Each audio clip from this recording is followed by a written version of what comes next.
check the spreads. When the distance, now we're dropping these locks. Just the boys in the will to cash big. So many times, it happens too fast. You trade your bankroll for glory. Don't lose your grip on the almanac pass. You must bet just to keep it alive. So the pick is in it, it's the thrill of the line. Dialing up to the challenge of the books, and the last known survivor starts his edge in the night. And he's watching us all. The pick is in. Face to face, out on the air, hanging tough, staying sharp. They stack the odds, still we take to the square for the win with the skill to survive. The pick is in, it's the thrill of a line. Dialing up to the challenge of the books, and the last known survivor stalks his edge in the night. And he's watching us all. The pick is in. The pick is in.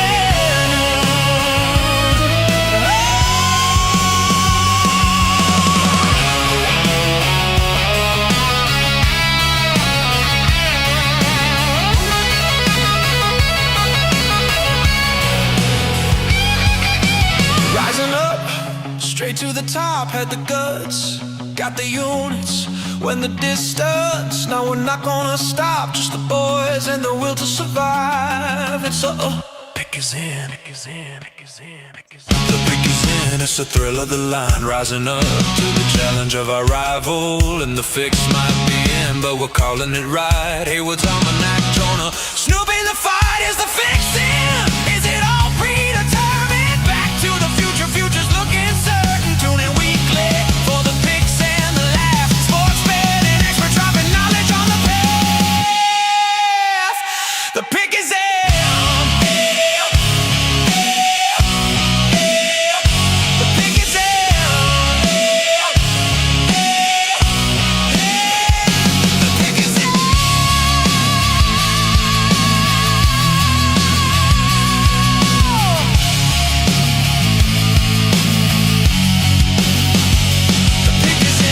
The pick is in. The pick is in. Gotta love that song. What's up, everybody? It's your boy Heywood, and I'm the Almanac. Welcome to the NBA Pick Is In podcast, week 4. Thank you for everybody showing up, watching. A lot of love going out to everybody. Appreciate it. We got NBA game slate tonight with a fully loaded show. I want to bring in my brother from another, my co-host, the one and only Snoop Poo. What's up, Mr. Heywoods? Yo, what is up, brother? My buzz is not working. I'm doing it manually. Oh, there you go. There you What's go. up, brother? It's good to have it acoustic once in a while. Yeah, why not, right? Why not? Why not? How you doing, Sarah? Doing good. How about you? How was your weekend? So far, it's your going week? okay. Let's get a cheers, brother. Cheers. Salute. Salute. Weekend's going good, man. Today's my Sunday. Going back to work tomorrow, so it's been going well. How you doing, Snoop? Doing great, man. It's an exciting week. Some exciting NBA news, some not so exciting NFL news.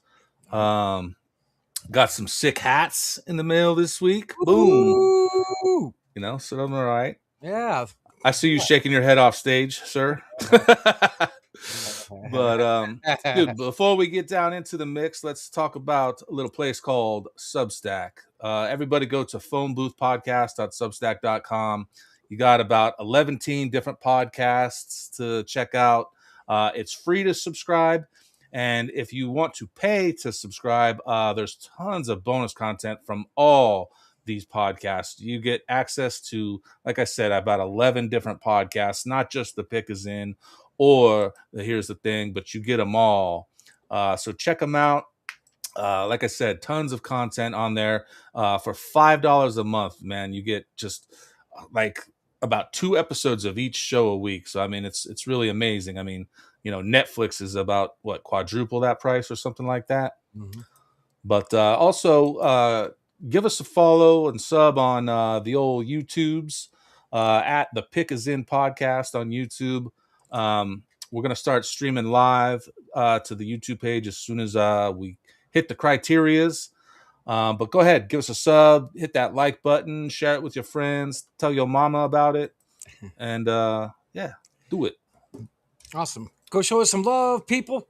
It's easy. Just hit a button. Appreciate everybody watching, supporting us, the comments, the reposts, all of our platforms. We need to grow, not die. Yeah. So That's right. Give us a follow on YouTube. We need to get that streaming. And then, thank you. Cheers to everybody at home. We got to go get them a cheers, Snoop. Cheers to the people at home. People. Here's to all the subs. That's right.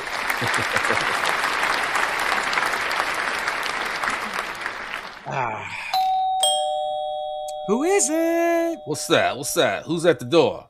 The one and only Nick Wilcox. What is up, Nick? Yo, what is up, Nick? What up, fellas? What's happening? Happy Thursday. Happy Thursday to you too. Yeah. The man, Fantrax, Dell Fantasy Football Show, stopping by weekly, dropping his knowledge for all the people, giving back out there all of his knowledge. He's a brother of mine. So love having you here. Cheers, brother. Cheers to that. What y'all drinking, by the way? I'm doing some Miguel's Hard Lemonade. Miguel's. Yeah, it's the knockoff Spanish version. It's the Arizona version. I was like, it's not Mike. Okay, all right. It's only half the price. Miguel's. Yeah. Same ingredients.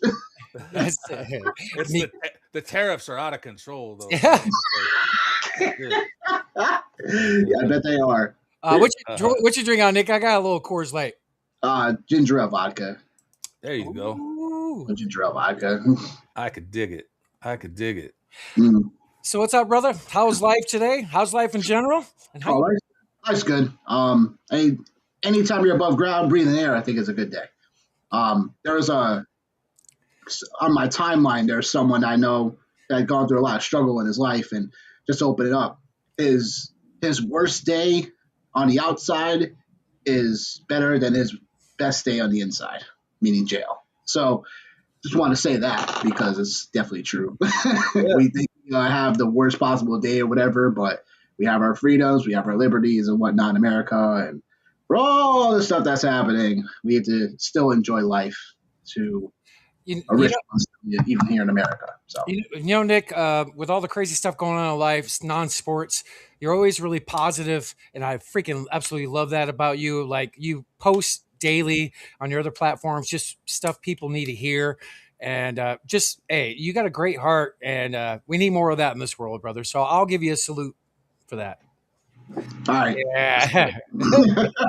You're gonna have me tipsy before the first segment's over. Damn. Oh, come on! Don't be such a bitch. Dude, it's mixing with all the drugs I'm on, dude. Damn. Hey, we gotta get Snoop out there in Phoenix, huh? They don't know what we're talking about. We got Miguel's, so we're good with pesos. Snoop, you live in Chicago, right? I'm from Chicago, yeah. Where you live now? Phoenix. Oh, that's right. That's right. That's right. I was out there, and you were. Oh yeah, that's right. It's my fault. Remember? That's right. It is. I still blame. It's that guy's fault. But yeah, no, I mean, life is good. You know what I'm saying? And just, again, being able to live it like we can is great. Life is good unless you're a Bears fan right now. No, that'd be a Jets fan. Cardinals fan. Come on. We all cellar dwelling. Yeah, somewhat. At least Chicago made the damn playoffs. Yeah. True. That's right. True. I think you got us there, Snoop. I think you definitely got us there. So let's pull up our recap for the people from last week, Snoop. I got that shared here. I just want to pull up the recap, go over our bets from last week.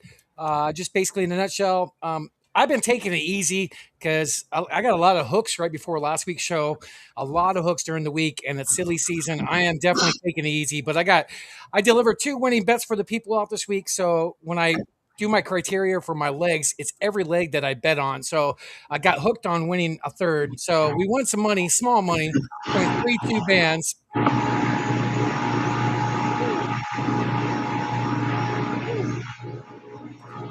All right. I don't know what that was, but anyway, since September, we're 936 to 80 on all of our legs wagered. for bands, we're plus 2339. Snoop, I need an applause. Winning week again. Let's go, baby.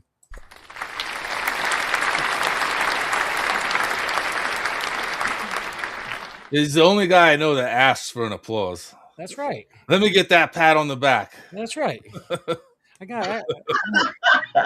I'm hard on my co-host over here. Yeah. But Snoop, before we dive into NBA, you want to talk a little football? Nick and I, you got something you want to pull up? Sure. Yeah. Like I said, it's a bummer being a Bears fan right now because one of my favorite players for the Bears, Jaquan Brisker, just signed with the Steelers for $5.5 million. I'm bummed on that. I think the Bears could have given him more money. Maybe he just wanted to go home to play. I don't know. Ever since his concussion, he's maybe lost a little step, but I think he was getting back there, and he looked great at the end of the season. So they signed him for pretty cheap too. I know he's one of your favorite players. Had a big role for the Bears. That's Johnny Main's team snuck that one underneath you. Yeah. Shout out to Johnny Main. Yeah, that's right. Hey, Nick, you know much about Brisker at all? Oh, can't hear you. Audio. Good now, right? There you go. There you go. I was saying, yeah, Brisker is someone that is definitely underrated for Chicago. So I think he could definitely have an impact for the Steelers on a 1-year deal. Remains to be seen, how consistent he'll still be. But that's why you get the 1-year deal.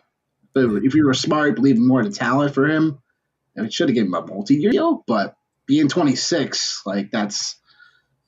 Yeah, I think a 2 or 3 year deal with incentives probably would have been more appropriate. I think so too. So I don't know if it's just remains to be seen how it all plays out. But I would have given him at least a 2-year deal. But I know he's a damn good player. I played very well for you, Snoop, and he got almost 5 times the pay as our next player that we're going to talk about. Oh, your boy Kyler Murray. Too short, baby. His favorite rapper. Let's go, baby. I ain't even mad at him because fuck the Vikings, right? So, bye-bye. Hey, I'm wearing a World Quarterbacks jersey tonight. That's why I'm sorting this out. Yeah. He signed for the Veteran League minimum. That's crazy. Which is what we say. Overall pick several years ago. Now signed for the veteran minimum. Do you think, Nick? Do you think him and JJ will fight for the starting spot, or does Kyler just automatically get it? I think there's a fight for it. There has to be. I think you brought him if Kyler got a multi-year deal, because remember he got straight out released. So the veteran minimum doesn't give me it doesn't point me in the direction of full confidence in Kyler coming in. He's basically just kind of like what Daniel Jones was in a way before, the Colts really brought him in for a long-term deal. But it remains to be seen if Kyler Murray can really take reins of this job or not, because I've had concerns about Kyler Murray before.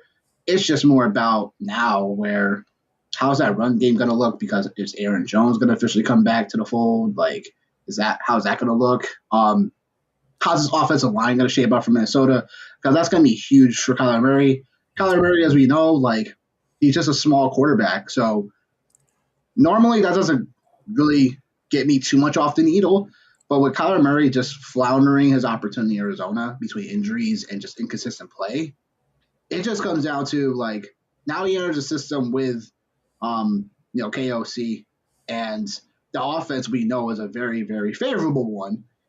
Even going back to someone out used to be in Arizona, Josh Dobbs, who used to play for Minnesota. This is shaping out to be a decent move for him. But again, the money factor, you don't always want to follow the money with these situations. We all know Kyler Murray's talented. It's just, can he put it all together? Yeah, I guess he's talented, all right. But I mean, he's really he's going to be a different quarterback than what Kevin O'Connell has had. Right, very mobile quarterback.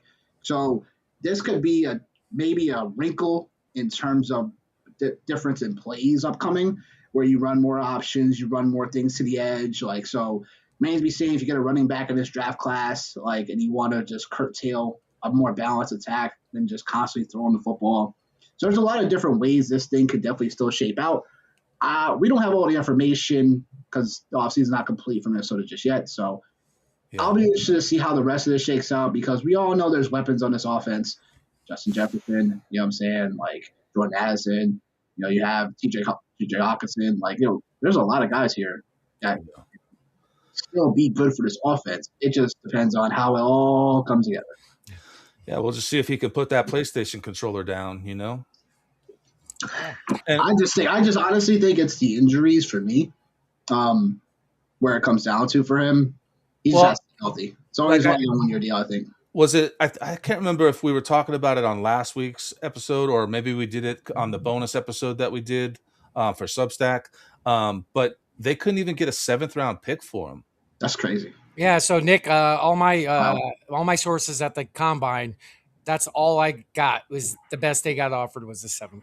They definitely did not play their cards right. Maybe they should have played them at the end of the year. One thing I will say this. He has the coach. If anybody can change his trajectory of his career, their coach is awesome with QBs. And you're right. And he hasn't had a mobile quarterback before, so that's going to be interesting. The weapons, he definitely has. The offensive line is definitely an upgrade. He's not going to have to play in cold. It's inside. This is a prove-it deal, right? Because it's 1 year. So if he doesn't do it this year, it's on to baseball, in my opinion. Yeah, for sure. I know he's a decent basketball prospect, but it was still like, come on. Chose football for a reason. He did. I think he ends up in Vegas playing baseball. After this 1-year deal, I think that's where we see him next. Dude, Nick, he's still training for baseball. Like, I don't know if you've heard, but like the last 3 months, he's posted a few videos in the batting cage. I'm not going to lie. He has a damn good screen. That's pretty wild. That is pretty wild. Especially if JJ takes the starting role, I think he's definitely done after this year. If he can't beat out JJ, then think about it. The A's are moving to Vegas, and they're going to need a not necessarily everything. A star, not necessarily a star player, but they need a marketable player. He's the guy they're going to put on the face of the tickets and whatever. I don't know. Interesting stuff. Yeah. Hey, so I got a video here of him arriving at the practice facility in Minnesota, and it seems the fans already like him.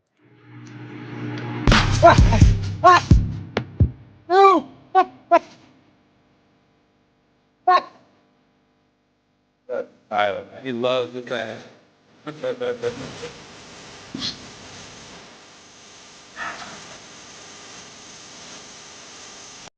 I'm sorry, I couldn't resist.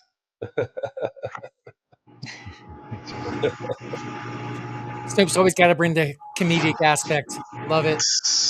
That's right. Any other football stuff before we dive into NBA, Snoop? I don't. I think the biggest. I think there's something that I think we got to talk about. If we're still on football, we got to talk about this whole scenario that happened with Max Crosby. The Ravens curtailing them in a way, so to speak, and then sign Trey Hendrickson to a 4-year, $112 million deal. Oh yeah, it is physical pass, no problem. Yeah. Paint the picture at home. Tell the folks how it played out, Nick. Well, let me give you a play-by-play on how this happened. Ring, ring, ring. Hey, Raiders, what's going on? This is the Ravens organization. Yeah, we love the trade for Max Crosby. What's the price? Oh, hold on. You guys okay with 2 first-round picks for him? You sure? Yeah. No. Just do it. We got to win. I mean, we got to beat the rest of these. Oh, the Pittsburgh Steelers are down. We got to take them down. Got to do it. Do it now. Do it now, Ozzy. Okay, we'll take your terms. Oh, yeah, by the way, make sure he comes in for our overall physical the next couple of days for us, all right? So we can finalize this thing. Cool, perfect. Oh, my gosh, the news is going out that the Ravens gave up 2 first-round picks for Max Crosby.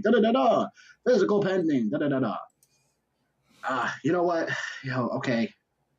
Ravens doctor coming in. Hey, I got some news. Max Crosby, he passing his physical. I don't feel safe. I think there's something going on with his knee, something degenerate going on. I don't know. This is iffy.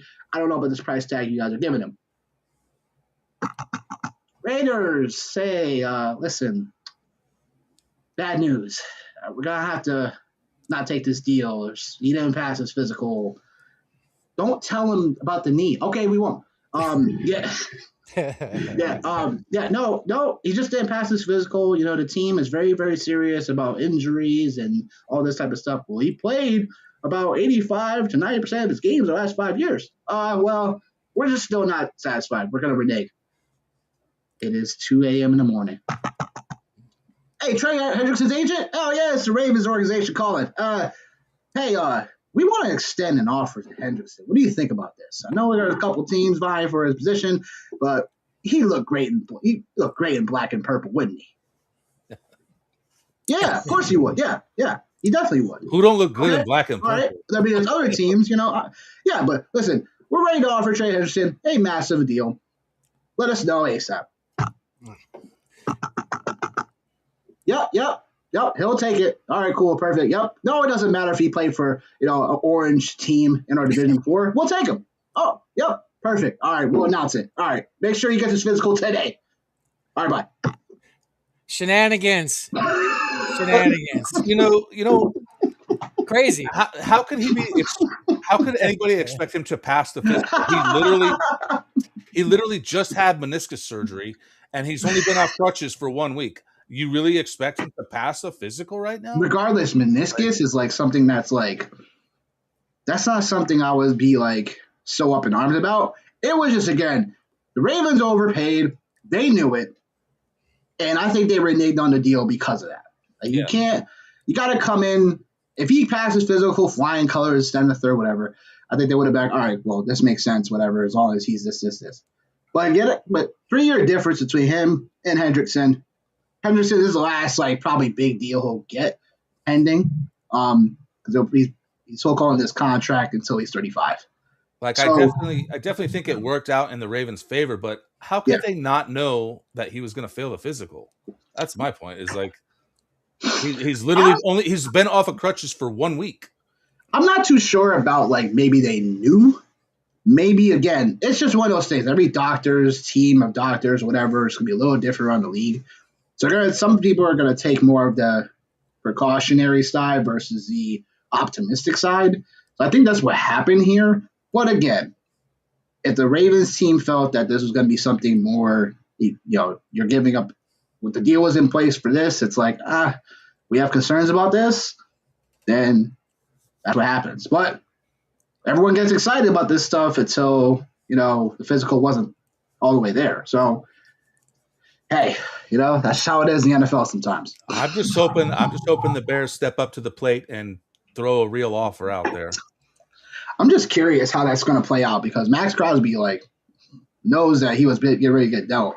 So and then the Raiders and all this talk. Oh yeah, Max Crosby's going to come back. He expects to be back with the team. It's come on, bro, get the fuck out of here. It's you can't just do that. Kyler Murray's going to be in Vegas with Crosby. You can't just backpedal like that. Come on, bro. You're going to have to deal him now. You got to get something for him now because you can't. Come on. So, I thought that was interesting.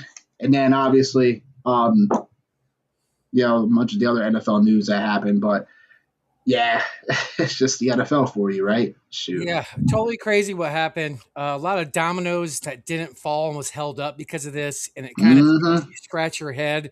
And this goes back. Remember in January, there was a viral picture at 2 a.m. of Brady and him yelling at each other, supposedly.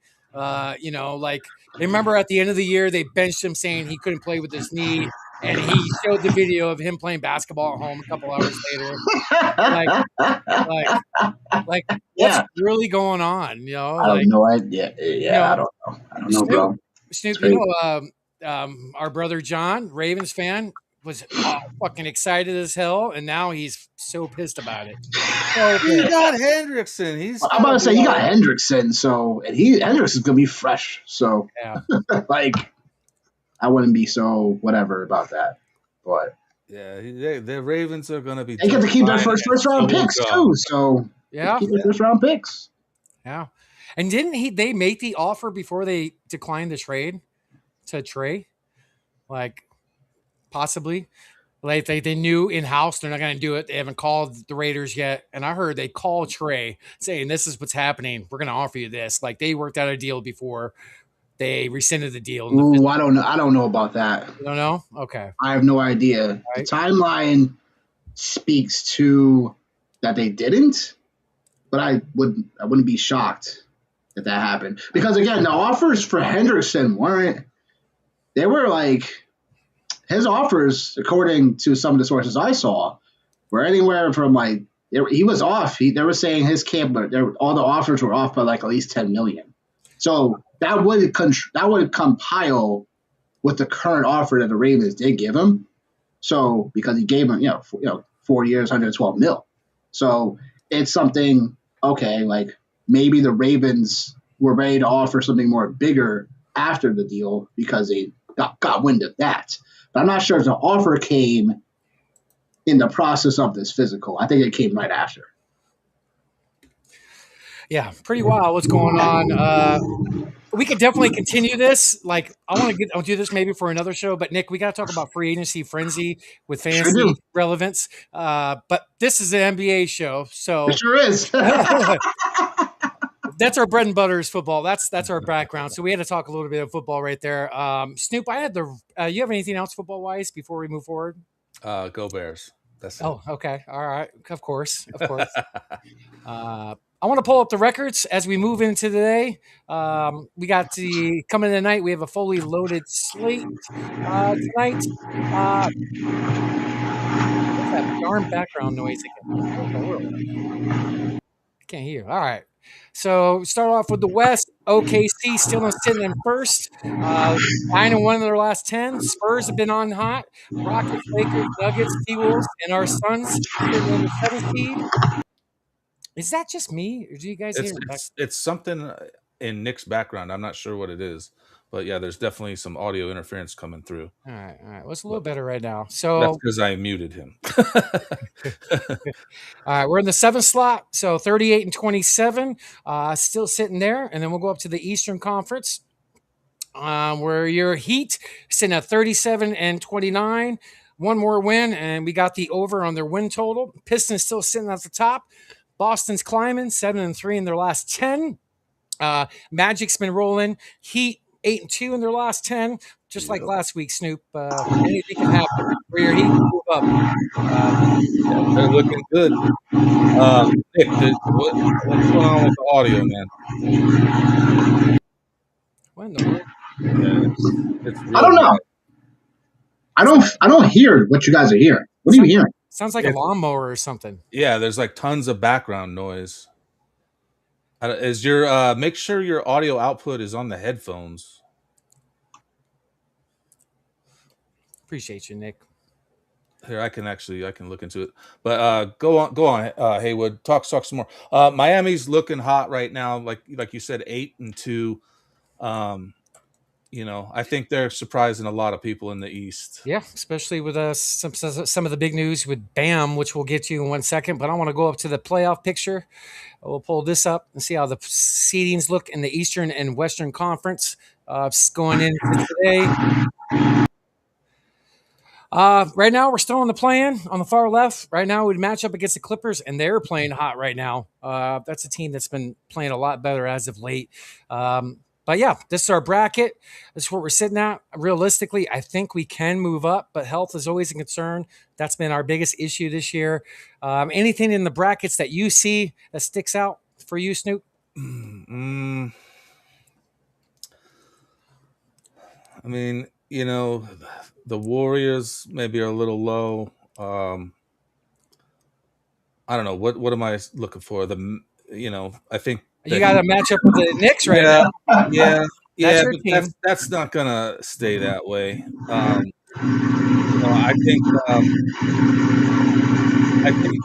the Knicks are maybe gonna move up. Maybe. Okay. I don't know. That's gonna be tough between the Knicks and the Celtics and the Heat. They could very easily jump up a spot or two. They can. Dick, what do you see in that playoff bracket, brother? What's your eyes on? I would say, look, the Warriors are 32 and 33, and there's a reason for that because Curry has been out. he's going to be out for another week and a half. Yeah. So that's something there. I think the Clippers hanging on to the 8th seed is a little interesting because the Western Conference is out. Portland being the 10 seed is like almost by default because they're up 7 games on Memphis with so many games left to go. So that's pretty much they're almost a lock to be in to play in. So maybe see how the rest of these will shape out, but everything in the West seems about right. We might get a changing of the guard where because 3 for 6 have the same record right now. The Rockets are only up a half game because they're 40-25. The rest, the Lakers, Nuggets, and Minnesota heading into tonight, they have the same record, 40-26. So maybe seeing how that will all shape out, but they'll all be in it. It just depends on the seeding of that. Obviously, the Eastern Conference, like Boston only 3.5 back of Detroit, so they're still on their heels with about 15 games left. So maybe see how it will finish. I think last week we talked about Boston still being able to catch them. I still think it's a very big possibility that could happen. And then the rest of the East is like, it's like Maxey for Philly being out hurts for sure because he was ripping it. Not sure what his injury status is at the moment. 2 weeks. But 2 weeks? Okay. Well, the good news is they're pretty much in the play-in. It's just all about, where they'll be. But, yeah, I mean, look, people were talking about Charlotte making some noise and whatnot, and they kind of have been lately. So that's been a team I've been kind of keying in on. They've been over the last, they had a win streak of 6 or 7. 7 in a row, yeah. You know what I'm saying? Before the last couple of losses they've had. So, maybe we see how the Hornets will look. I mean, I'm not expecting the Hornets to make any type of playoff run. I don't expect them to make the playoffs, actual playoffs. But crazier things have happened. And I think the Hawks are a better team than what people are giving credit for. So, same thing with Toronto. But I think at the end of the day, it comes down to, we all know what it comes down to. Celtics, Knicks, and Cavaliers to me. Yep. I think the Magic are still a little too young. I think Miami has a good amount of pieces. It just will depend on the matchups for them when it's all said and done. I think the Heat, they're a spoiler team. They can spoil it for anybody. And same goes, for the West. Look at the Suns. They're only 2 games out of the 3 spot. And, Dillon Brooks is injured right now, and he's a huge piece of the puzzle for them. So if the Suns can get fully healthy, they could be a top 4 seed, top 5 seed even. Yeah, well, over expectations this year. We saw it though. They have a good team. Bottom line, they don't probably have the talent to go far, as heck, and maybe win a title. But it's definitely steps in the right direction for this franchise, especially after the last year and a half with the KD fiasco and the Bradley Beal fiasco. It was ugly as hell to watch the last couple of years, and there was no want to or fight with this team. So, we were quiet at the deadline. Our offseason is going to be big as far as any moves, but I like what we're doing. And you're right, health. Yeah. And Nick, you said, one team I do like, and they're not going to win it all, but you mentioned them, Toronto. I love that team. Yeah. That makeup of that team, it's good to see some of these younger teams that have good young nucleuses finally get together because we all knew on paper they are talented. It's just putting it all together in health. And they're fun to watch. I mean, they really are, and the fact that the Knicks had him, yeah, it's now he's blossoming into this. It's it's just funny how certain players go to different teams. This is same thing for the Knicks, how it worked out for them with Jalen Brunson. A lot of people looked at Jalen Brunson as this guy who was kind of like a sidekick piece, and then all of a sudden he wasn't a real star in the league, but goes to the New York Knicks a couple years later. Oh my God, Jalen Brunson! You see what he's doing? This. It's that's why I like the NBA for stories like this. And then other times it's but sometimes you get the ugly side of it where it's too much free agency goes on, and too many players bounce around to certain other teams. Ugh. But yeah. Anyhow, there's no loyalty anymore. It seems like nope, none at all. Yeah. Cheers to loyalty. Well, empty. Oh, you need a refill, Nick. Sure do. But yeah, I mean, look, that's just kind of how everything plays out. I think the Celtics getting healthy at the right time. Jalen, Tatum wasn't expected to come back technically to the regular season. You saw what he did the other night, so it's like, oh boy. Right. And when is Vu supposed to come back? What is he out up to? He's what? out a month, I think. I think it was out a month, right? I think it's something around there, where the fractured finger or something like that, right? What, he only play 2 weeks with him? 3 weeks? It's ridiculous. That team is kind of scary if healthy. They got the pedigree and they're well coached. I love the role players. They have a lot of shooters on that team built around their ISO players. So, 3 to 4 weeks with a fractured finger. Yeah. Okay. All right. I mean, I like Quinta though. He's a very energetic type of guy for them. So Quinta for them is actually interesting too. So I know, if Vucevic comes back, when he comes back, could be for the right time in the playoffs for them. So. All right. Well, Snoop, let's move on to the biggest topic of the week. Bam Adebayo. I'm sorry if you played against him in Adebayo. Excuse me. My pronunciation is bad. I should let Snoop and you guys do that. Sometimes I mess up too, but I'm better. Johnny's like, you're better at the pronunciation thing. I'm like, yeah, I know, but I still mess up too. Scored a ridiculous 83 points. Manufactured. Crazy. Here we go. We're not even diving into it yet. But Snoop, I'm going to pull up a post I have shared and just basically just show the people at home, basically in a nutshell. Yeah, you would never think that the second most all-time points in an NBA game is Bam, but it's freaking wild, right? I want to go to his stat line, just give me an idea of what this game looked like. This is pretty magical. 83 points, 9 boards, 3 assists, 2 steals, 2 blocks. He shot a ridiculous 43 free throws, an NBA record. He made 36 free throws, also an NBA record.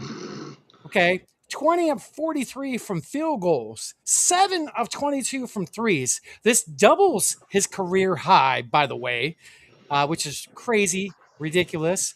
And in a nutshell, 43 points, the 22 3 points attempted is third most in the NBA game. 7 of them. Yeah. To go into his quarters, 31 in the first, 12 in the second, 19 in the third, 21 ridiculous points in the fourth. Pretty freaking crazy what this guy did the other night. And I feel sorry for anybody that played against him in fantasy like I did. But Nick, did you play against Bam? And what was your thoughts before he moved to Snoop? One of my teams. All right. Bam on one of my teams. So, go ahead. How many points did he get you? I think he had in the scoring. Let me double check. I believe it was 105. God damn! Is that the highest? That's got to be the highest ever. High of the season. High of the season. Let me double check that. Bam did. In mine, he got 85, but you get negative for missed field goals. Yeah, so he did technically 100.66. We get it's the turnovers. So turnovers, and then we get some deductions for like misses. So, but whatever. It's like 100 points, 100 points. So yeah, it doesn't matter how it was done. And I don't care about all this backlash. People are talking about, it's the Wizards. They suck. Yeah, it was scripted. Like, you know what's fucked up is if Wemby has the same game, everybody's saying, "Oh, what a generational talent! Look at this guy." But what the fuck, dude? Why so much hate? I mean, honestly, like Bam's not. I think he's a solid, I'm saying, like guy in the league. It's just. He's a fantastic all-around player. It's a little more believable, I would say. It just feels like people like weren't exactly like into like the performance. It felt like that the most attempted free throws like ever. Like you wouldn't think this guy. It would be him. So it's just one of those things, I guess, where it's like people have their opinions and it will actually happen. So how does this actually happen versus people's opinions? How does this game compare to Wilt Chamberlain's 100-point game? It doesn't. I just feel like Kobe's is still better. I didn't ask about Kobe. I asked about Wilt. You should have asked about Kobe. But I'm asking about Wilt. Disrespecting. You know what I'm saying? You should I haven't said one word about Kobe, and I'll get to where I'm going with this. But I mean, how does it compare to the Wilt game? It doesn't. I never watched Wilt play, so I can't. Okay, so that's kind of on it. That's kind of my point. Is that this is almost better because we have proof of it. We have video footage. If there's no video of that Wilt game, There's just still pictures. There isn't, but Will Chamberlain was still like. I'm not knocking Wilt because he's definitely a top 3 to 5 player of all time. And apparently, he made a sport out of fucking women too. So yeah, I heard he's got 20K. He's got the Ric Flair record. he's first time all fuck. Limousine riding, jet flying. The only thing is just kind of like, I don't know, like it's just the era that we're in right now. That the fact that like Steph Curry didn't do something like this either, it's just mind boggling though in a little bit. It's just like you're thinking about other players that you would obviously put above, because before this game, people are like, well, where does Bam Adebayo fit? Not one of the best of all time, not one of these players. This, right? Like we're not making Bam. He wasn't even a top 10 player in the league right now for some top 30, which is I feel a little disrespectful. He was a top 20 for me. Yeah, but he wasn't no top 5, no top 5, no damn top 10. Right. He's all around consistent in every aspect of the game, which is great about him. You know, of course, but he's like not leading the league in points. He's not leading the league in rebounds, but he's at the tops in every category. You know, no, he's solid. That's all I'm saying. Like he's a solid player. But was he a star player even before this performance? No. Right. He was like sidekick because even Tyler Hero would go out there and be the one that be like, he'd be the walking bucket out there. He represented the USA, Nick. Come on now. He won a gold medal. So did Halliburton. Well, I think some of the backlash, and he has more playoff success than Bam Adebayo. So, true. True. What are we talking about? How do you figure? Miami been in the finals? Yeah, that's fine. Halliburton has been too. Well, the whole point of me bringing that up was that we weren't putting Bam Adebayo in this category of him being a superstar type of player, and we're still not. Well, I'm trying to say as well. He's not a superstar like Nick says. Not. Booker is not, per Nick. Oh, yeah, right? He's definitely not either. He's a star. He's a star. We're going to get into that. I want to ask you about that later. But I mean, please do. Like we will. But Snoop, go ahead. You got something. Well, because this is let me ask you a question. Like, do you think it's scripted? This stuff? No, I'll just say that it just the amount of free throws he got was a little ridiculous. Ridiculous. But so he got more. He got more free throw attempts. Went out there and got him, so it's not. He still got him. He got more free throw attempts in that game than the Suns have got as a team in any one game this year. So let me read some of these numbers to you. Like I don't know if you pay attention to like gematria and numbers and stuff like that. Oh boy, to Jonah Road down the rabbit hole tonight. So here we go. Bam Adebayo equals 69. So if you take all the letters in his name, it adds up to 69. Okay. 69. You so fine, right? There you go. Scored the second most points in NBA history on the 69th day of the year. Yep. Whoa. He had 43 points at halftime, shot 43 free throws, and finished with 43 field goal attempts. Wow. Miami Heat, the letters add up to 43. Whoa. He passed Kobe, who scored 81 in his 666th game. That is weird. Whoa. Okay. That is weird. That is weird. And you know what? Weird. I got hold on. Weird. And I got more to add on to it. Are you ready for this? Let me pull this up. So you're telling me all on the same night, Bam Adebayo passes Kobe all-time most points in a game. Luka passes Kobe in all-time most three-pointers made. Batum ties Kobe in all-time three-pointers, and Julius Randle randomly decides to wear Kobe's jersey to the arena last night. And on top of that, Randle and Bam both went to Kentucky, if I'm not mistaken.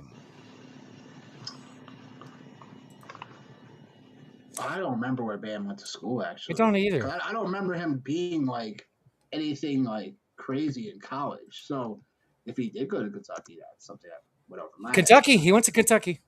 Yeah, yep. That went over my head because I didn't watch him in college like that.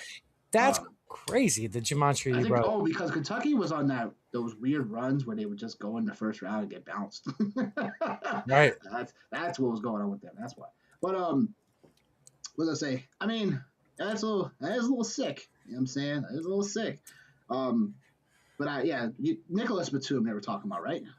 Nicholas Batum? Yeah. Yep. Yeah. Tying Kobe for the most 3-pointers. That was something I didn't know about either. Yeah. But look, I don't know. Like, who knows? It is a little funky. It's weird when you connect all the dots. Yeah. It's a little crazy. funky. Crazy It's shit. weird. But like nobody's giving Bam any respect for it, though. You know, that's what's heartbreaking. They're not. Like, They're not.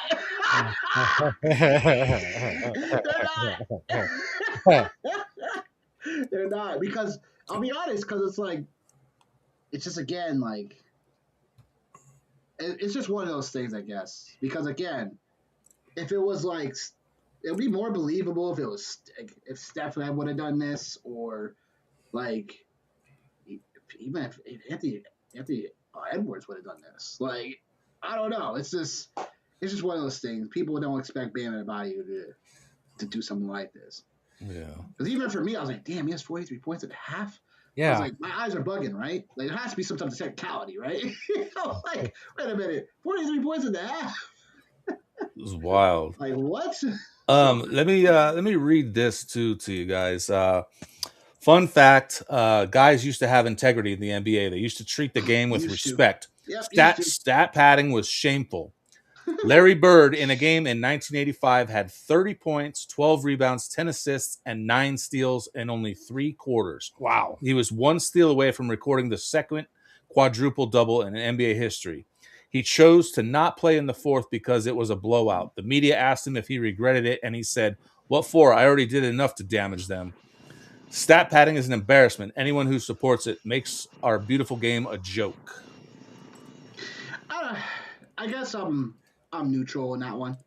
I think when it comes down to it, it's like, I don't mind if someone's rewriting their history books. That's what people play the game for. Different eras play the game, and records are meant to be broken, right? So I'm not entirely like in a shameful, oh, shame on you for staying out there and getting your 83 points. It's like, I don't necessarily, I'm in that camp. What I will say is that, like, it just depends. Like, now he goes out there and does, gets hurt or whatever. And it's like, shame on him because he shouldn't have been out there. Right. So, like, I don't know. It's one of those things where if something different were to happen, people would say other things about it. So, Yeah. All right. Snoop, I got something on the same topic I want to pull up. It's Spoelstra talking about if he has any regrets about how he played him in the end of the fourth quarter. And this came out, I believe, last night. Yeah. When are you going to change your background to the dark background? I mean, this white background is really just awful. I told you I need help to show me how to do it. We good to go? Yeah, go ahead. All right. I apologize to absolutely no one. Period. And going into the game, it's a Tuesday night game against a team where they're not playing for anything, where their organization is trying to lose. We've already lost a game, in that kind of situation. We have players that are sitting out, and I spoke to Bam about I want, as our best player and team captain, for him to be locked in and ready. And he sure was. I apologize. You got a gangster coach, by the way. I love Spoelstra. Yeah, who cares? You know what I'm saying? Like, Yeah, I mean, stat padding happens. It does. It does. I mean, the Kobe's 81, that was a little bit of stat padding too. Now, on the other hand, that was that one game where he scored, 60 in 3 quarters and said, I ain't playing no more. Like, it happens, man. I mean, if somebody's going off, it's a special moment. If I was a coach, I don't care if we're up by 40. I'll leave the guy in. It's just a special moment. If he gets hurt, so be it. It's part of it. But, I mean, it's different if you're up by 40 and he only has 20 points, Definitely different. Yeah, if you're not chasing history or something like that, that's okay, we need you for next game. We need you down the stretch. You're good. Right. Let the water boy go in there. All right. So, interesting stat. If you take the free throws out of Wilt's, Kobe's, and Bam's game, okay, Wilt would have had 71, Kobe would have had 68, and Bam would have had 48. Now, the all-time record was Dwight Howard, I believe, twice, 39, I believe, was the record. That's a shit ton of free throws. That's just crazy. And That's anybody, just 'cause they're hacking Howard. they were hacking him, right? Even Spoelstra trying to challenge the offensive call foul on Bam, like 3 minutes left in the game. He was trying to get him as many points as possible, you know? Well, if you look at, they were double, triple teaming Bam every time too. It wasn't like they were just letting him score. So ridiculous. Right. It was ridiculous. I was like, wow, okay. Guys are just pure ass. Like, pure ass. You got something you're ready to pull up there, Heywood? Yeah, I'm gonna pull. So I got a couple players' reactions. I got KD and Giannis post game after the news from the other night. Good to go, Snoop. Yep, go for it. All right, here's KD. USA teammate Bam Adebayo had 83 points tonight. Just what's your reaction? I couldn't believe it when I was hearing it in real time. It's like, he got 30 in the first quarter, and then 70. Congratulations to Bam. I know how much work he puts in. I looked at the stat sheet, it's pretty crazy. 40 shots, 40 free throws, 23. That takes a lot of stamina, man. That takes a lot of energy to go out there and put those shots up and also make them, set a record. Surpass Kobe as the second highest scoring player in the history of the game. I mean, damn. Congrats to him. Huge accomplishment. What we talking about? And then I have Giannis on the show, so I'll pull that up here. I'm sure Asia Wilson's pretty happy with the stand. Right? Good, Snoop. Yep. Bam Adebayo did tonight. Just if you do know, just what your reaction was to it. I heard guys. 83, incredible. Speaks volumes in his hard work. I haven't seen the game. I have to watch the game and It was see. 36 of 43 from the line. Free throws? Yeah. It doesn't matter how you get it. All that matters that you got it. Like in 10, 20, 30 years from now, nobody's going to remember how many free throws he shot. I don't think I remember how many shots Kobe shot or how many free throws he made or threes. All you remember is 81, Wilt, 100. You don't remember that, So at the end of the day, he got 83 points, and obviously, did they won? They did. Good. Great way to help your team win a game. I know that his family, his close friends, they're extremely excited and happy for him. And again, speaks volume in his hard work. I know Bam. He works his butt off every single day. He never cheats the game, and seeing a guy like him doing something like this is incredible. You guys get him next. Just as a competitor, I mean, you're playing. We'll try not for us not to score 83. He's going to score 82. Bam Adebayo did tonight. What's amazing is Wilt Chamberlain. They didn't even have the 3-point shot back then. Nope. Or 3 seconds in the lane, right? Or no zone defense, right? Yeah. But None of that. none of it. Dude, Snoop came over the other night during Bam's big game, and I showed Snoop the phone, and his mouth just dropped. Crazy. Yeah, I wasn't even watching the game. I was doing other shit, and then I just had to stop by for a second and drop off that amazing limited edition hat. Hey, Nick, I got one left. Hit me up, man. Okay. They're limited edition, one of 2. Here's the Thing podcast Tuesday nights at 6 p.m. EST. Boom. Let's go. Any more Bam stuff you got? Because that's a pretty big topic. That's it for me.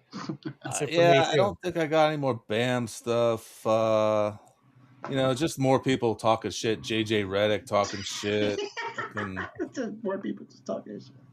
Yeah, here. Actually, let's watch this. Let's watch this real quick. Let's hear some more shit talking.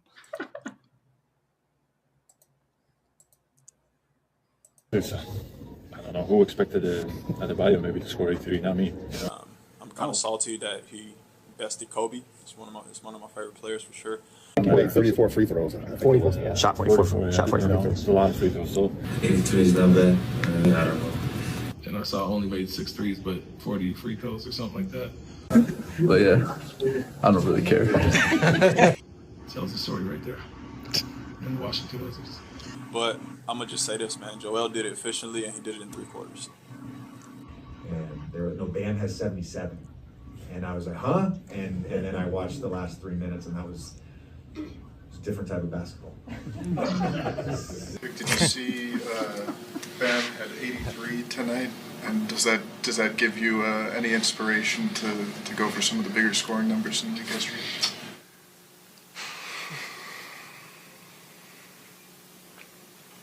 Yeah, I saw. Damn. I think we're playing a league where there's plenty of inspiration to look up to. But yeah. 43 shots, 43 free throws. I'm like, it gets to a point where you have to respect the game. And I think there was moments in this game where it was not respected, but I appreciate the effort. But it's like you always say on certain things, just have an asterisk by it. I'm putting an asterisk by those. Yeah, I got a problem with that. It's like, come on. Like, you can't put an asterisk by something that actually happened in a game. Yeah, Robert Ory said the same thing on another show. It's just like, you can't do that, Like, it happened. Like, people are, and I agree with Paul, like, Wizards probably should have played better, honestly, but it happened. And the fact that there's different players kind of downplaying it, it is weird, but I think give credit where credit's due. You know what I'm saying? So that's what that is too. It's a league of entertainment, man. They just have to talk shit to, That's fair too. Shit. But, shout out to all the people at home. Thanks for watching. Nearly 600 of you. Like and repost the show. A lot of love for everybody at home. So appreciate the support, everybody. I got one more little NBA nugget here to talk about, and that is Paul George. He was just suspended for 25 games from his podcast. Wasn't this a couple weeks ago, right? Yeah, it was. Oh, is it that old? It's okay. It's all right. I haven't heard many people talk about it. Yeah, it just came up in my feed. Fun fact, Paul George's 25-game suspension for violating the NBA anti-drug policy will cost him $11.7 million, giving the Sixers roughly $5.8 million in luxury tax relief. This credit drops their tax bill from about $7.1 million over the line to roughly $1.3 million over, allowing them to avoid the luxury tax entirely by trading players like Eric Gordon. Bottom line, if it doesn't benefit the owners in the NBA, they won't do it. Suspending Bron would hurt the Lakers and the money cow LeBron is for the league. With PG, it helped the owners and the NBA. It's all a show and entertainment. No ethical decisions in this league. It's run by dollar signs. Isn't this guy a podcaster, not a player? Jacob the Clipper? No. Paul George? Yeah. I heard he's got a podcast. I mean, You should try to get him on. It was weird, though. That was weird, too, though. It's like, out of the blue, 25-game suspension. Like, that was weird to me. Right? It's like, And then and it was just creepy that we didn't get too much detail on that either. It's like Chris Paul trade several years ago. Right. We won't talk about that, right? I got my own issues with Chris Paul right now. This is ridiculous, yo. Speaking of Chris Paul, he deserves to be on a damn team. We need to get Chris Paul and Scott Foster at White House UFC this summer. That's what we need to see. White Lotus? I'll be honest with you, man. Like when Chris Paul was playing for the Suns, like I was watching games and especially close in the Scott Foster games, and I swear to God, he's in on it with Scott Foster. I think he was throwing games. Actually, one game, me and you looked at each other and said, "Is this funny?" Like I remember, it was like a playoff game, It was just funny plays that you go, "What the fuck?" Right. That wasn't normal looking. Like just like simple turnovers here and there. You're like, that's not Chris Paul. Like that's not, it just didn't look right. So I've been skeptical of him ever since. For about 5 years now. Well, I don't know. He should be on a team right now. He could help a lot of teams. He should be.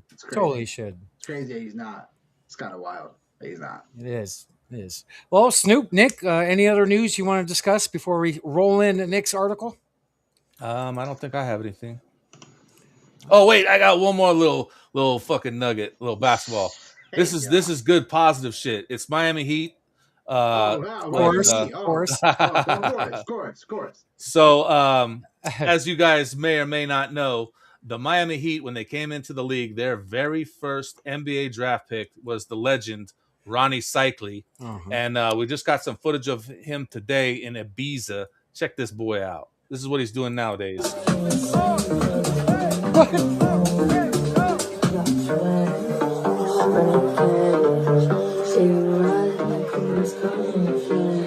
Is it DJ? Yeah.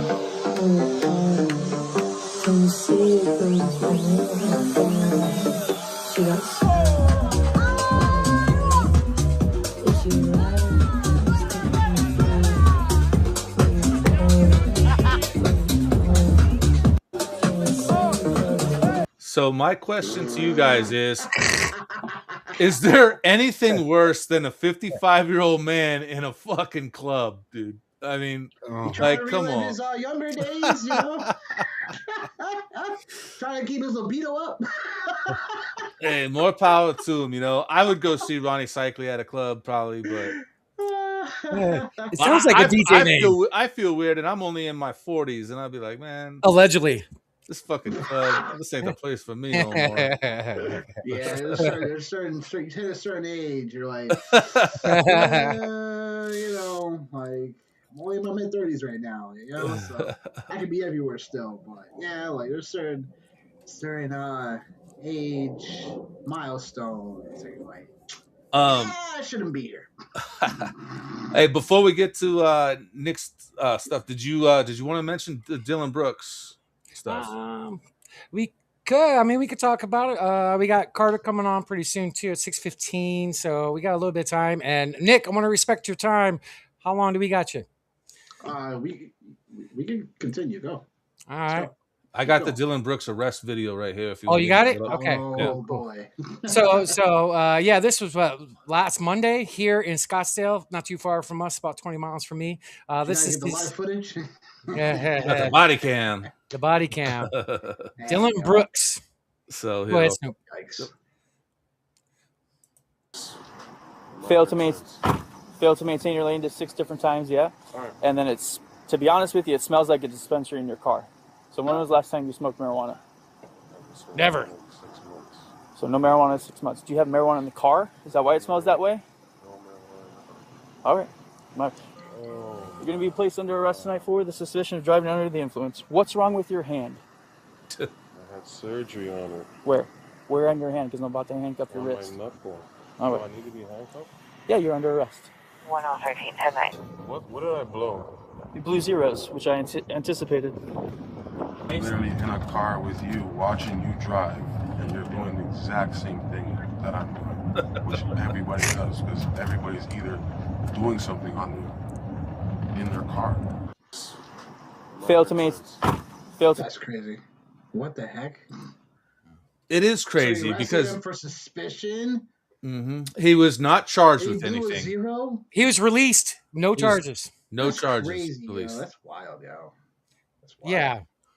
You know what's crazy is another thing is, I think earlier in the week, he even mentioned post-game to Dwayne Raskins, his son's beat writer, about using rideshare from the team when their teammates are going out. And go figure. You know, apparently that streamer Neon has been hanging out with them a lot, and he blazes. So crazy. That's nuts. It's messed up, you know. That's like, you know, did the cop know who he was? Was he just trying to get a headline? You know, it's targeting. Yeah, is it driving while black? Is that what it is? I mean, he didn't even know about him. He's asking about his hand. You know, that's it is Scottsdale. That's about his hand. I was like, did you not know? Do you not follow sports? Or right? You call yourself a citizen of this freaking state? All right. Weird. So, breaking news this morning, Dillon Brooks shed his cast, and he was seen at Shoot Around this morning. I got that tagged up here, Snoop, if you want to pull it up. That'd be great. And let me know when I'm ready. Go ahead.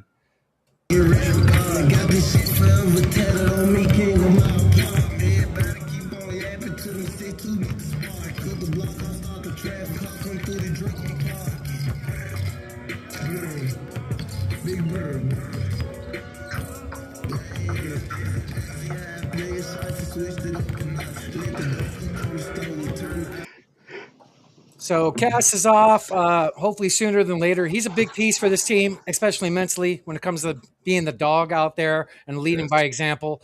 You know, he gets a lot of bad riffs from the public, including me before he came here. But there's a lot of little things I read inside the organization that he does very well. He's a teacher. He spends a lot of time with the teammates, rookies. He's one of the first people in, last people out with Book. So he's going to be a big piece, and we can get him back. That's definitely going to be added to our repertoire of weapons. Yes, I can't wait till he's back. He's the difference maker on the team. Yeah. Nick, what's your thoughts on Dillon Brooks? I think with Dillon, as far as he's what you just said. He's has that dog mentality. That just goes back to when he was playing in Houston. So the thing about Dillon Brooks is that I've seen him, morph into something a little bit, of a better player since he's been in Phoenix. Like his mid-range shot has gotten a lot better. He's just more willing to score than he was when he was in Houston, because in Houston he was more of a defensive piece for them. So him in Phoenix now, it's like he's become almost the second player in command when they need a bucket or when going to the rim. That's been Dillon Brooks' game. So he is someone that is missing out of your lineup that definitely makes things like he can go get to the cup, he could create his own shot a little bit outside of what Devin Booker can do, Grayson Allen, stuff like that. So Mark Williams will be the other guy you guys need to get back as well. Yes, agreed. So it remains to be seen how everything will go. But yeah, if he's a solid team, we saw him in person. So it just depends on again matchups, because they play they don't have a true point guard. So we said this before too. So all right.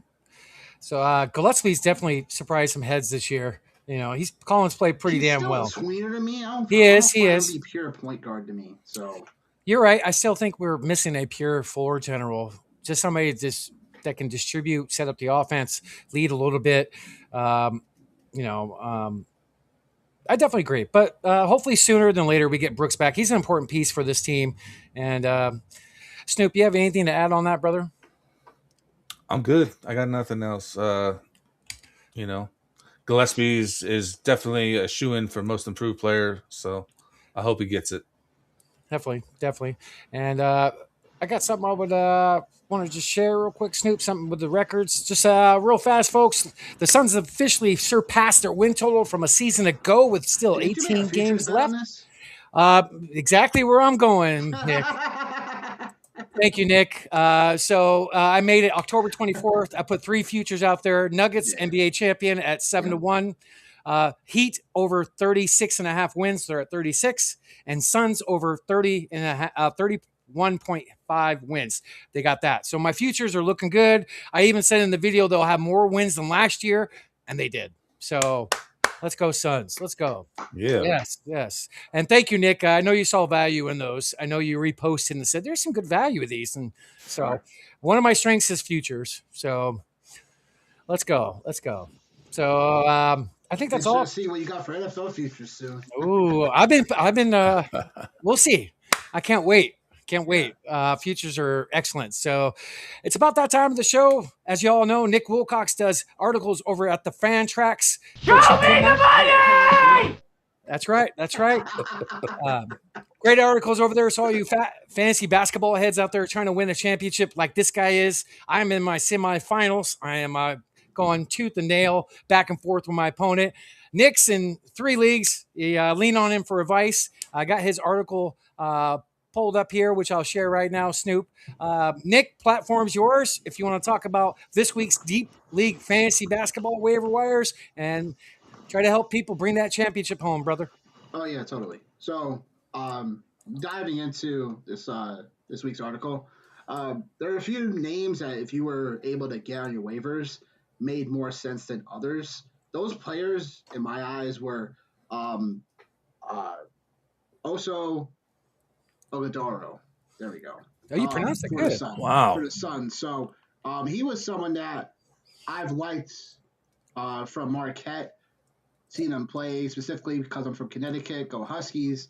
So he was playing Marquette. So obviously, he's a guy that, is filling in nicely for Mark Williams right now. And he was just someone that if you saw him on your waivers, he was like still 20% owned in a good amount of leagues still. So if you're able to get him, congrats. The other guy to me was Tristan Da Silva, another guy I saw out of college coming from Colorado. And he had, an opportunity because Anthony Black had an injury. So he had been decent, and he was one of those guys that could produce in multiple different categories. So for me, those are the two guys on my list. Julian Reese was someone I got excited about because of like the few games that we saw him for the Wizards, but I believe he is not, at least I think the 10-day contract for him is out. Nick, if I could, sorry to interrupt. So I reached out to you asking you if you knew who this guy was, like the other day when he had this 20 rebound. So yeah, 10-day contract. He's only limited to a certain amount of appearances, so he's not going to be playing every day. I don't mean to cut you off, but I never even heard of this guy until this game. I never even heard of this guy. I didn't hear about him either, honestly. So, so it was someone that I was like, okay, who's this Julian Reese guy that came out of nowhere? So I was someone I had to look up before, I wrote about him. But it was only because he got more of an opportunity because Alex Sarr wasn't there. Alex Sarr returned on Sunday. And then Tristan Vucevic is also back for the Wizards now, so that's also partially why. So he's someone that you could just keep on a watch list for the moment. But like I said, Tristan Da Silva from Colorado, he was someone that I was enamored with his game when he came out. He landed in a weird spot, like I said, with the Magic. So for him being on the Magic team right now with, now Anthony Black now out of the picture, Da Silva actually tonight did something decent. Right now, his line currently, they're in the fourth quarter right now. Silva, 17 points, 6 rebounds, 2 assists, 3 steals, 2 threes. So he's someone that is, like I said, could produce multiple different categories, can light the 3-ball up, can give you some steals, potentially blocks as well, in the minutes allowed. So again, the Magic they're still relatively healthy, but they do, when Da Silva's there, he creates, he's more of a glue guy, in my opinion. So the rest of the guys on the list, we're kind of just based on like your availability in leagues, because what I do is I write for the deep leagues. So this is like, I'm trying to look deeper into some plays that can help people out that aren't obvious choices. So Sandro, for me, he's always been back and forth. Toronto's been weird coming out of the overall the NBA All-Star break, and Sandro, he's been fine. There's just been times where he's just looked really, really good, and there's other times he looked really, really bad.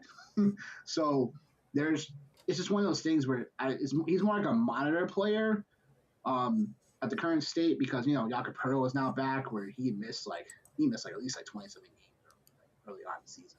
So just be mindful of that. Kevin Huerter, the same sentence. Like, we all know he has, people called him earlier on in his career, called him baby Klay Thompson.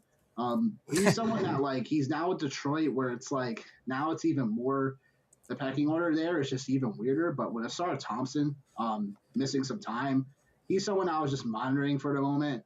He's more like low budget movie character right now, Kevin Huerter, but he's someone that I just want to keep my eye on, because if things start getting weirder for Detroit down the stretch, he might be someone that benefits.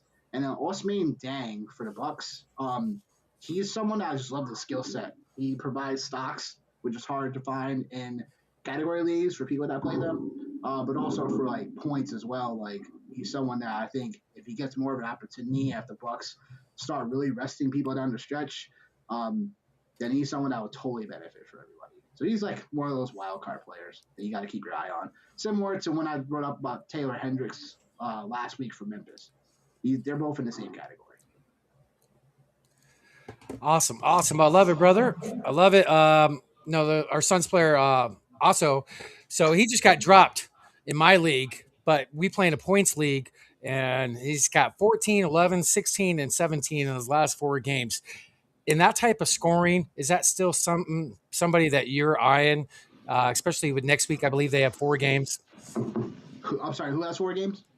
Suns do. So when it comes to your number one guy at the top of your list. As long as Mark Williams is out, he's someone that's very valuable. Depends on who you're dropping him for, but I do think he's someone that's very viable just because of, he's going to be the workhorse big man for Phoenix. Like, we don't have as much depth for this roster for anyone that has who's a forward, who's a center for this team. So, it would make sense. I know Phoenix is going to still go small ball, but that should still benefit Obadaro. So, yeah. Love it. So, all you people at home, go follow Nick's fantasy article every week, every Monday morning. Drops little nuggets for you, trying to take home that fantasy basketball championship. And let's bring home the money and the title, folks. Thank you, Nick Wilcox, brother. Appreciate you. Of course. All right. What did you have? Were we done with Nick? No.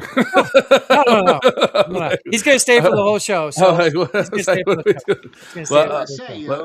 like, what the fuck just happened? Your house and kick you out. That's because I'll be eating all the fried chicken.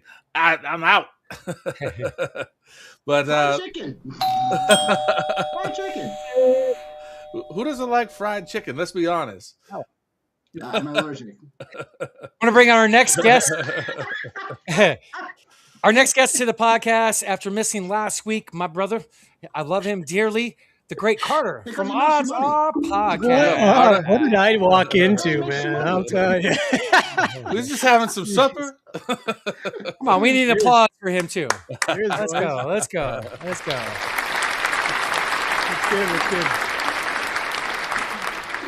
What's up, Carter? How you doing? Cheers, brother.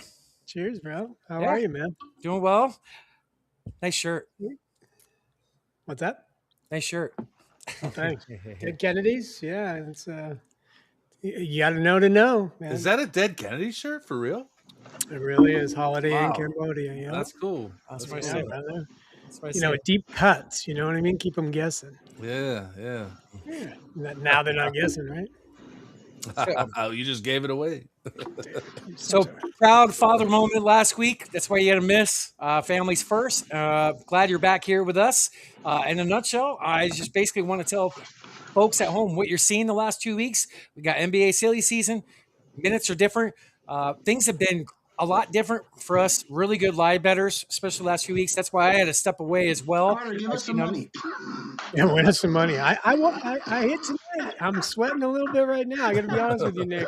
I got a lot of action out right now for this. I don't usually have this much action going.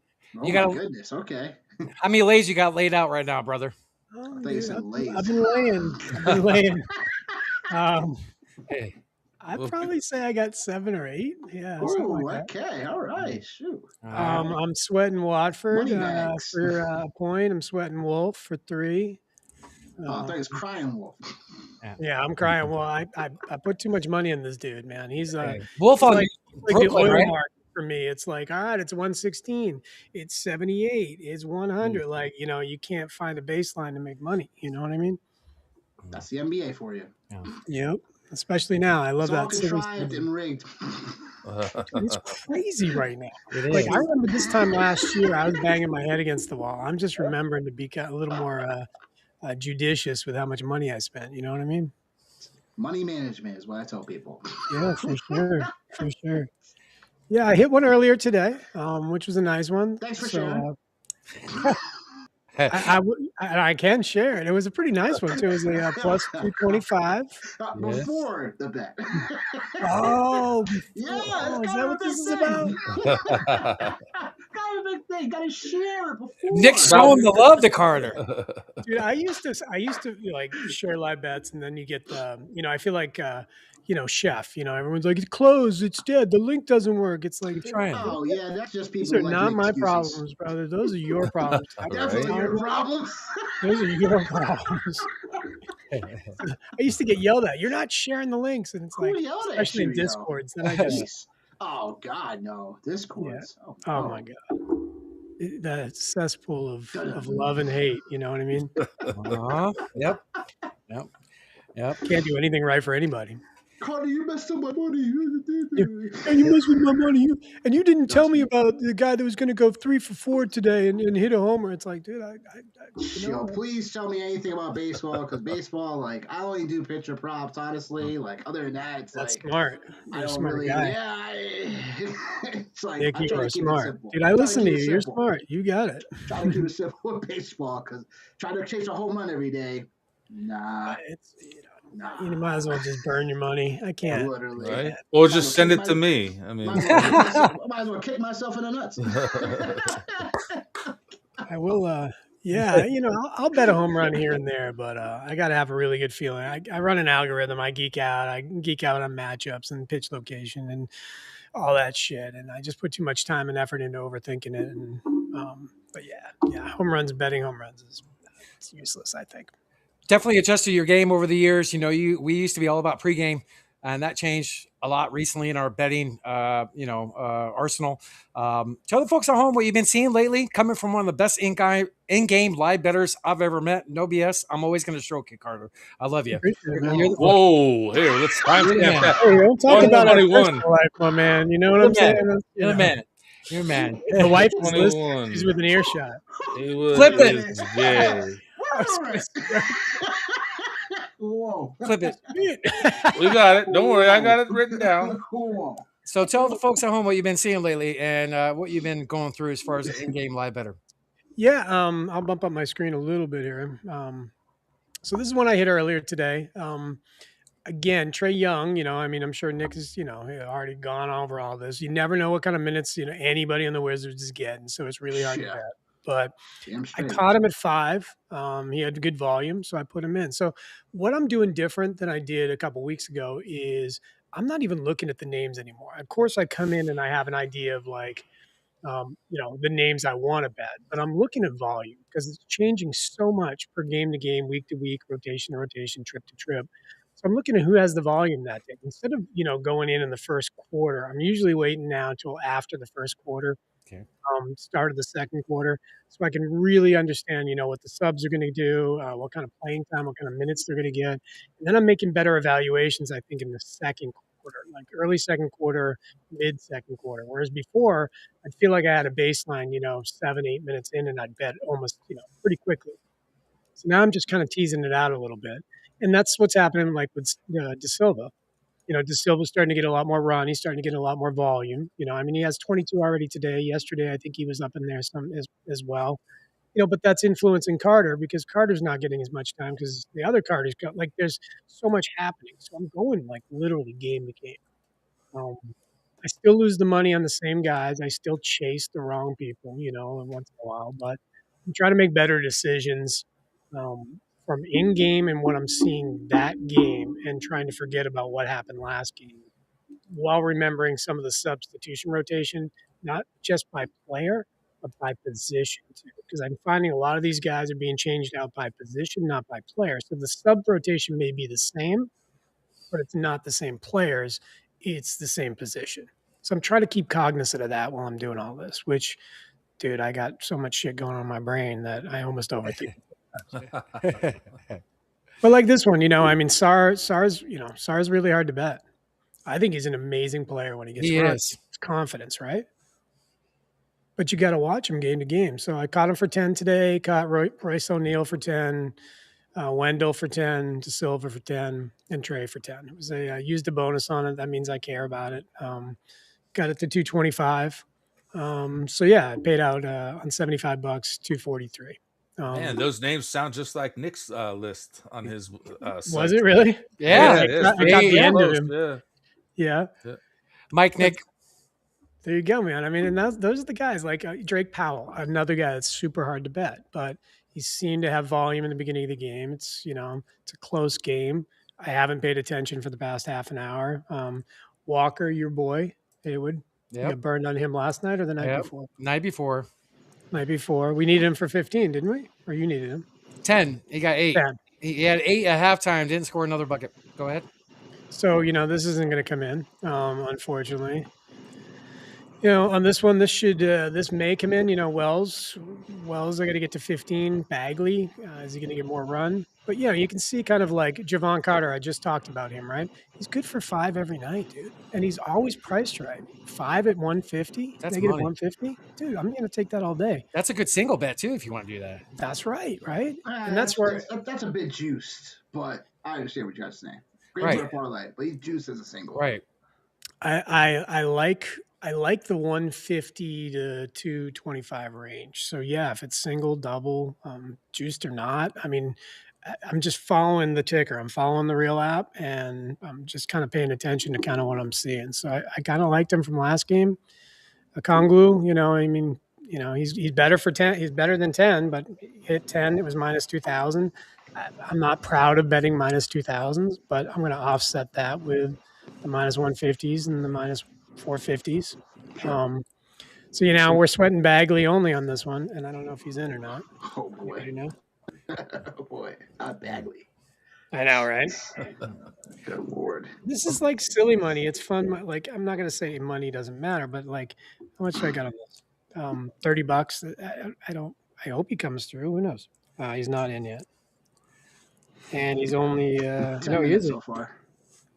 10 minutes so far in the game. Yeah. What do you need from him? 10 points? No, I only need 5. Oh. He's at 4 right now. Oh, wow. And here's your boy. I saw this. I made a mistake with. He's in a lot of my lays today. This common Malak. Yeah, I don't know much about him other than he's been good for 5, and I like coming in early in games, like Suns, because it's on TV and I can kind of listen to it in the background, and I'm like, all right, he's scoring. So, that's not going to happen. Watford's always good for 5, if not 10. So, this is a big letdown, but it's a blowout. Especially more tonight with their injuries. Yep. So, I'm just paying more attention to answer your question, bro. I'm just paying a lot more attention to per game what's happening in real time rather than a lot of the perceptions that I had coming in, like I was betting, the previous weeks. I hit a beautiful one the other night. I mean, you saw that. I cashed 8 bets on that? Yeah. You won. You cleared. Can I say the number? Yeah, sure. You cleared 1,100 2 nights ago, and it was all the adjusting of what you saw, and you felt it. You had more. You just felt it. When you feel it, you put a little bit more out than maybe what you're used to doing, and you just felt it. And we had a week of like a bunch of hooks, tons of hooks. Yeah, I can reshare this one. This will get you a little excited. Little, what did you say? A little fluffed, a little wet, little whatever. This is nice, right? So, Keon Ellis, quickly Murray. So this was last night, 100 to get 220. What is it's hold on, it's not showing, Carter. No worries. Try sharing the screen again. Yeah, no worries, bro.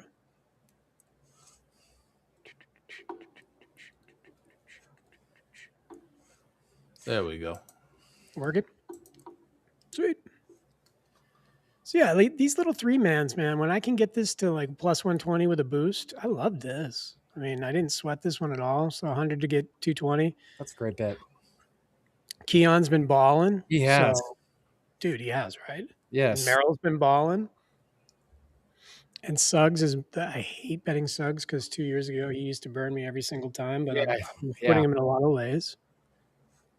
But to your point of the ones that I actually cashed, so this is an 11-leg. Wilcox, you love this. 11 legs plus 1,002. Come on, dude. Live bet? Let's go. Yeah. That's awesome. $35 to win 385. Dude, that's a banger, brother. Great job, dude. Dude, 10-1 odds.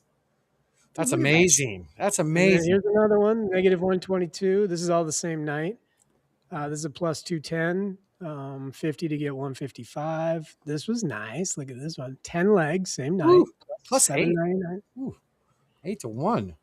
30 to get back 263. Here's another nice. This is the night that I won like 8. 50 to get 163 at plus 239. But I got to be honest with you, right? We sweated Scoot. the entire fourth quarter. And what is he doing? Oh, dude, tell the story. So this is pretty epic, folks. So you had like what, 6 parlays, and he was the last one, like 5 or 6, all with Scoot Henderson to have what, 10? No, And this 15. motherfucker had like 3 turnovers in the Yeah. fourth quarter. He couldn't do anything right. So tell the folks at home what you hit on the last second shot and how far was the shot.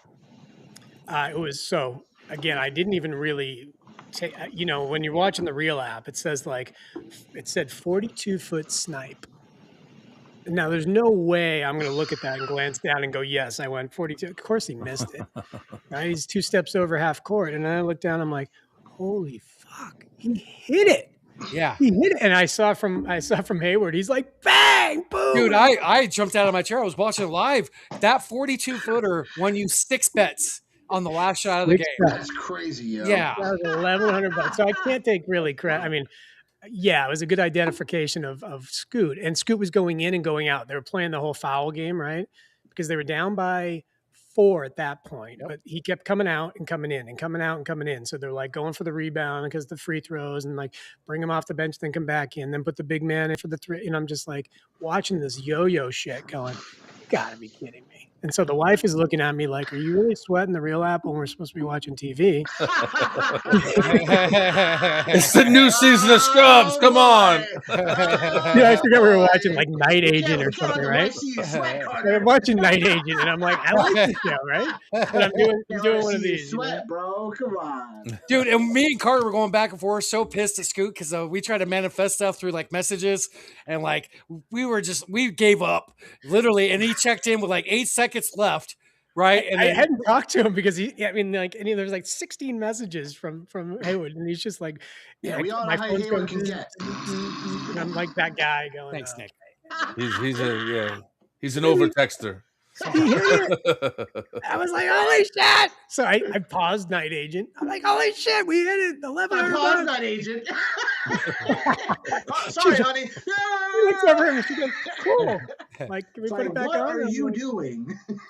My wife's spoiled because she's seen the 3800s and the 5200s and the 6400s, and she's like, oh, cool. And then like, all right, it's coming back on. Sick. But yeah, it's that's kind of what I'm seeing to answer your question. I'm just looking for more in-game, what's happening, volume. Yeah, man, it's silly season right now. It definitely is. So folks at home, what he does, he doesn't pick names. He literally waits and sees in real time what all the role players that have been playing well lately and just combining the legs of what he's been seeing. It's, I'm more of the name players. He's more of the guys on the bench, role players, so on and so forth. But you keep great track of what they've been doing, and their odds are a lot less than some of those big name players. So great job, brother. Great job. I appreciate it. They just gave me a cash out on that Bagley one, 144, and I might grab it. Oh, it just went. Oh no, it's 144. What do you think, Nick? I'm going to revert to you on this one. Am I going to get 1 point from Bagley in the fourth quarter? He's in right now. He has to be in right now, right? I don't see him in, bro. Has he been at the line at all? He's in now. He's in now. Is he? Hold on. Yeah, he's in. Oh yeah. Oh no, we got okay. Yeah, he's in. Yeah, you're gonna get a bucket for him. But he only has 2 shots. He's no volume, no line trips. That's weird. Well, PJ watched his. Oh, he just went out. Probably the problem. Did he go? If you ask me, I would let it ride because we're still in the third and there's still plenty of time left. All right, buddy. You gotta let that one ride. I'll let it ride. All you need is a bucket from him. You gotta let it ride. It's my only open bet. Everything else just went dead. Hey, I think you should let it ride too, just so you know. I need content. I need content. I need content. Why don't you put $1,100 on that? Okay, I will. That's awesome. Yeah, let's ride it. So yeah, and to what Heywood said, I mean, it's we get caught up, I think, in the NBA. Like that's why I like Nick's. I was just watching your kind of breakdown on some of the, the C level players, right? And it was like some of those guys are like they're money. They really are money, and you can find kind of some of these diamonds in the rough, especially on especially on sports books where their lines are, especially live lines. If they're up there, it's like it's not going to take much. So totally, it makes sense from that angle.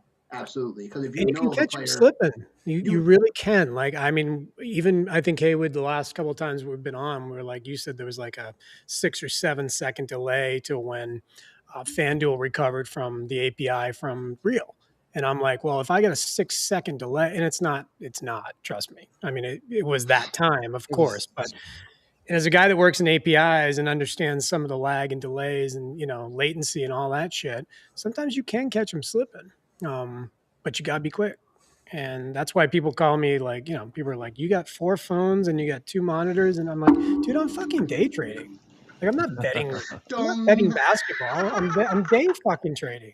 Do you day trade? And how many monitors do you have? Do you have a vertical one and a horizontal one? You tool. No, you're making money. Do you know what I mean?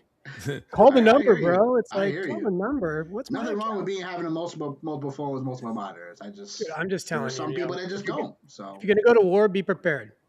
No shade right now. But you're gonna go to war, be fucking prepared. Get your shit together, execute, fucking strategize, kill it, get out.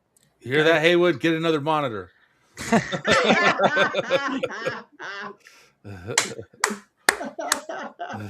I got an extra one if you want it, brother. Feel the love. He's got them. I got an extra one. He's got plenty of them. He just needs to hook them up. Yeah. They would know. He needs Uncle Snoop to come over and hook him up. Are you serious, yo? The Magic and Wizards are in overtime? That's crazy. Said nobody ever. It's because they don't have.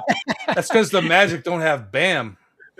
Literally, it's crazy. Let's see who we can bet on this. Will Riley for 10 points, -120. That's one guy I picked up today in fantasy for a spot start was Riley. He's been playing good. He's 3 for 10 today, 1 for 6 from 3. He's trash today. Yeah, he's trash. He's been playing pretty good, Nick. But still the Wizards, so they're weird. Yeah, they are, and he's getting the most minutes out of anybody there. He just went to plus 160, and he's plus 102. That might not be bad. Let's do it. What the hell? What do we get to lose? Right? Why not? $30. Plus 134. Are you snoring? LeBron is in tonight.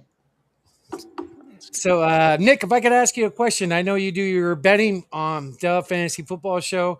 You've been kind of laying low lately, right? With NBA is what you've been telling me. How are you during playoffs? Is that a sweet spot of yours? Non-silly season? Yeah, it just depends. I think the matchups are gonna have to. You're gonna have to find a matchup or a game you really like. I like it. Sometimes I like an over to take, but there's other times I'll just like sit back, watch the first 2 games of a series to find out like what the matchups are, so for example, like if we're constantly seeing, Giannis dish out the ball versus a certain defense that like Miami would play against them or whatever, it's like, all right, I'll be able to take that and use that to my advantage. Nice. Sometimes even after the first game. So, or do a combo play, PRA combos with some of these guys just because of the usage. Because in the playoffs, it really just comes down to who's having the most efficient usage and if you like the lines or not, in my opinion. So that's where it kind of comes down to for me, if I'm not taking like a side or an over-under. Just who's getting the most usage. Okay. I know. How many games we got left? 15 to 20 between all of us? More like 10 because there's gonna be some teams out here that are just gonna be just putting whatever lineups out here. So you already know that's gonna be. Oh, sorry to interrupt you, Nick. Bagley just hit it. Boom. Did he? Let's go. Good thing you took my advice on letting it ride, huh? Shut up, Snoop. 169.90 off 30. That was a 9-leg plus 466. Let's go. Good job, brother. Nice. Good content. Right. Wish we could have sweated it a little more. So I want to plug you, Carter. Show all the people at home where they can find you. We got to get this guy some more followers. Oh, I'm not in it for the followers, but I appreciate it. Yeah. So, Snoop, if you want to, I got his screen pulled up. So go follow Carter. Odds Are Podcast, man. He's one of the best in-game live bettors. Been kind of quiet lately, but when he posts stuff, have you noticed he hits a majority of his bets. He's damn good. Ride him. So if you put anything out, go ride him as well. I know Nick was saying that, so Nick will be following.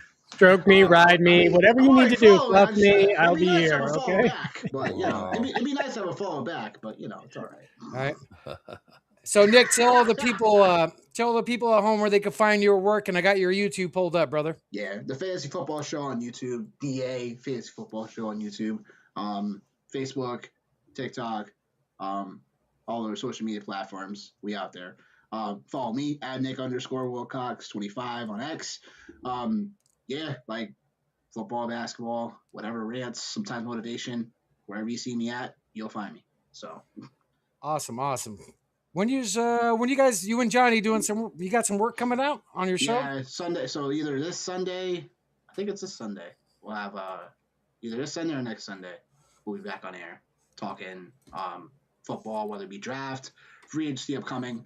Obviously, we'll break down some of that, and then some of the draft talk that we'll start breaking down with my guy Georgia Zero. Shout out to him. He'll be on the show talking with us about some of the draft process, what we all see, and what the combine was for some of the players, stock up, stock down, obviously from a fantasy football perspective. So awesome. Go show him some love, folks. Follow him. He's got great work, and I'm looking forward to your show Sunday, brother.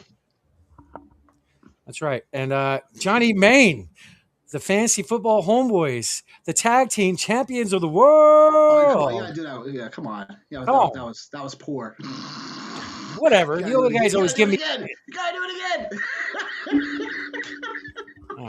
Go ahead. Haywood, do it again. Do it again.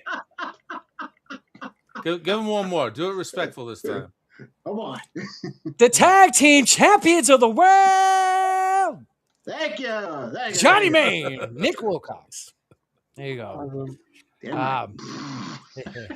Had a lot of fun in this episode, guys. Thanks for showing up. Carter, Nick, appreciate you guys a lot. Snoop, this has been a good episode. Any last thoughts for the people at home? Hey, well, not for me. Championship. Say that again, Nick. Make sure you win a championship, Haywood. That's right. Yeah, take it home, dude. Come on. That's right. I was down by 23 going into the day, so I got some making up to do. And I know nobody wants to hear it, but WNBA is coming up, and that is a money-making league. And if you're sitting there clowning right now, you don't know what's up. So when we get to WNBA, we're going to make some serious cash. Yeah, for your peaks, your live betting definitely changed. 142. Your live betting definitely changed with WNBA.